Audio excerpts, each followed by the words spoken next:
అన్నా మన దెబ్బ కాడేపటికి పారిపోయి ఉంటాడన్నా. ఆడదానిలాగా పారిపోతాడో మగాడ్లాగా బరిలోకి దిగుతాడో చూద్దాం. అన్నా దిగాడన్నా.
వద్దు అంటే కత్తి పట్టించారు కదరా.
ఎక్కడా ఎక్కడా ఎక్కడా ఎక్కడా రాయ్ రాయ్ రాయ్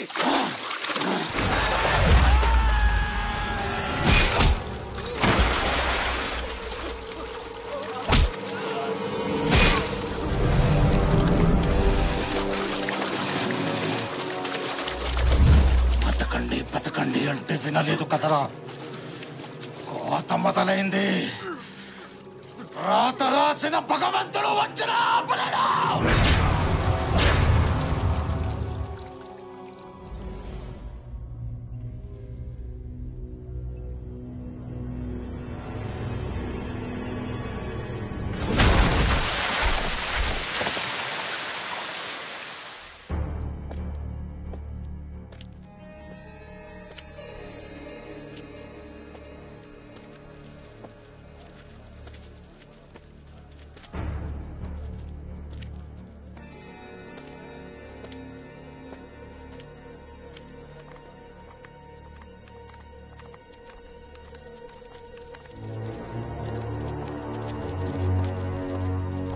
బాబు, వాళ్ళు చంపారని మీరేం దిగులు పడద్దు. చచ్చే వరకు మీ వెనకాల మేముంటాం.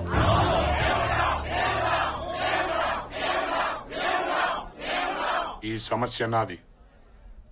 దీంతో మీకు ఎటువంటి సంబంధం లేదు. ఇప్పటి వరకు ఈ సమస్యని ఒకలాగా చూశాను. ఇప్పుడు ఇంకోలా చూడబోతున్నారు. ఈ ఇంటి వారసుడుగా అది నా బాధ్యత. మీరందరూ బయలుదేరొచ్చు. అయ్యా వారసుడు గారు, బాగున్నారా? బాగా సెటిల్ అయ్యావు. ఎంత ధైర్యం రా నీకు ఇంట్లో అడుగు పెట్టడానికి? ఆగండి ఆగండి, నేను చెప్పేది వినండి. ఆగండి. ఒక్క విషయం తేల్చడానికి వచ్చాను. మీరు ఇంటి బిడ్డగా చూస్తున్నవాడు హైదరాబాద్ లో ఒక్క అనాథ.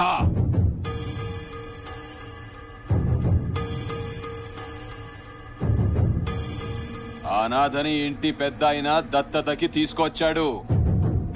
ఇవిగో ఫోటోస్. సొంత బిడ్డని ఎవరన్నా దత్తతకి తీసుకుంటారా? చెప్పరా, నువ్వు ఇంటి వారసుడువా? చెప్పరా. చైతి,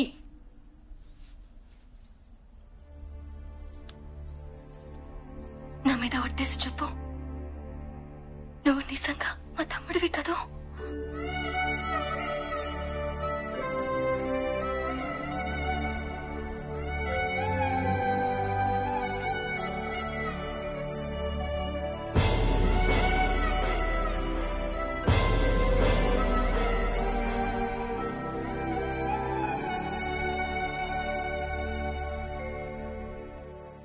అమ్మా, ఇప్పుడు పట్టుకోవచ్చా?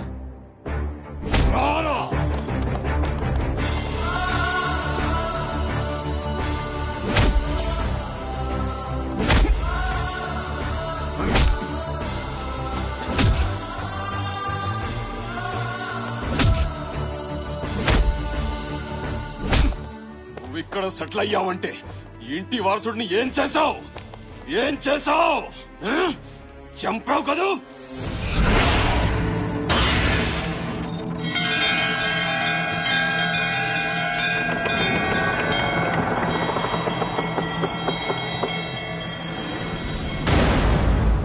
చెప్పరా, చంపావు కదూ?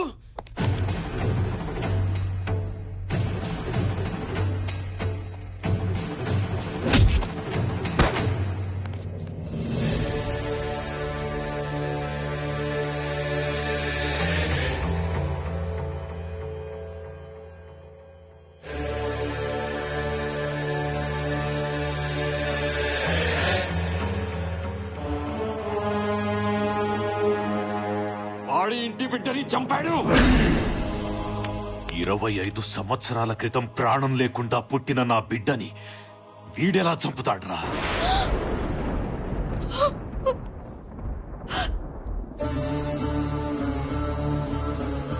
జనం కోసం, ఈ ఇంటి కోసం వాడు బతికే ఉన్నాడు, వస్తాడు అని అబద్ధం చెప్పాను. బిడ్డ చనిపోయినప్పుడే సగం చచ్చాను. శత్రువు క్షమాభిక్ష పెట్టినప్పుడు పూర్తిగా చచ్చిపోయాను. వీరుడిగా 25 ఏళ్ల తర్వాత వస్తాడన్న నీ కొడుకు రావాలి. వాడిని నరికి నీ చేతి తలకురివి పెట్టిస్తా. అప్పటి వరకు నిన్ను చావనివ్వను, నేను చావను. ఒకవేళ పౌరుషంతో నువ్వు చస్తే నీ ఇంట్లో ఎవరు బతకరు. పా.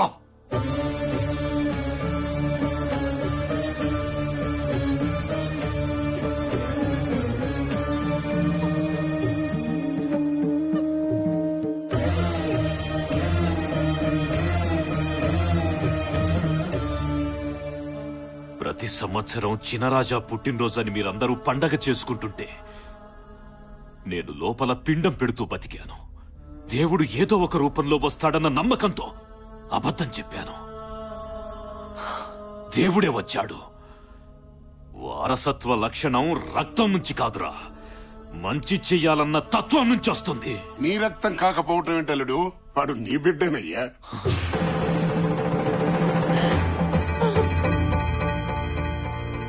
ఆనాడు నా బిడ్డ బాధ చూడలేక నేను చెయ్యరాని తప్పు చేశాను.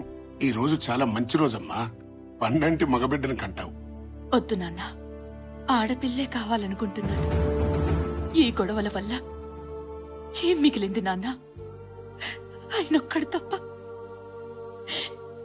రేపేదైనా జరగరాంది జరిగితే ఏదో ఓ రోజు ఈ బిడ్డని కూడా రక్తపు ముద్దలా నా కళ్ళ ముందు పెడతారు. కన్న తల్లిగా అదే భరించలేను. నా బిడ్డ కోరిక నిజం చెయ్యాలి అంటే ఈ వంశంలో పుట్టే బిడ్డ శత్రువును చంపేవాడు కాదు, శత్రుత్వాన్ని ఆపేవాడు కావాలి. యుద్ధం చేసేవాడు కాదు, యుద్ధాన్ని ఆపగలిగేవాడు కావాలి. వాడు ఈ ప్రాంతంలోనే పెరుగుంటే చంపడమో చావటమో రెండే తెలిసేవి.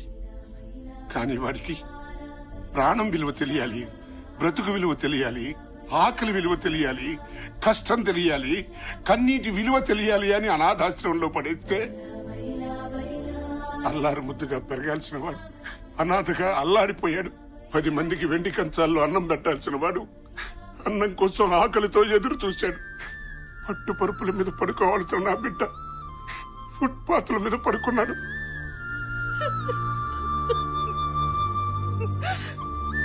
ఇవన్నీ చూసి గుండె పగిలేలా ఏడ్చాను. మానవ మాతృడెవడు నువ్వు పడ్డ కష్టాలు పడలేడురా. నువ్వు 0తో మొదలై 100 దాకా ఎదగాలనే ఇవన్నీ చేశానురా. కానీ ఏనాడు నిన్ను వదిలిపెట్టలేదు. ఆఖరికి ఆడబిడ్డతో సహా నిన్ను కాచుకునే ఉన్నావు. నన్ను క్షమించరా.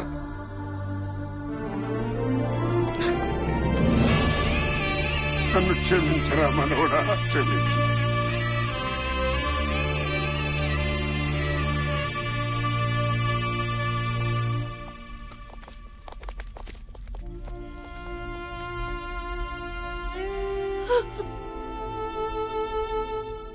అసలు మగపిల్లలే వద్దనుకున్న నువ్వు జనం కోసం చంపో లేదా చావు అనటానికి నీలో నువ్వు ఎన్నిసార్లు చచ్చిపోయి ఉంటావమ్మా.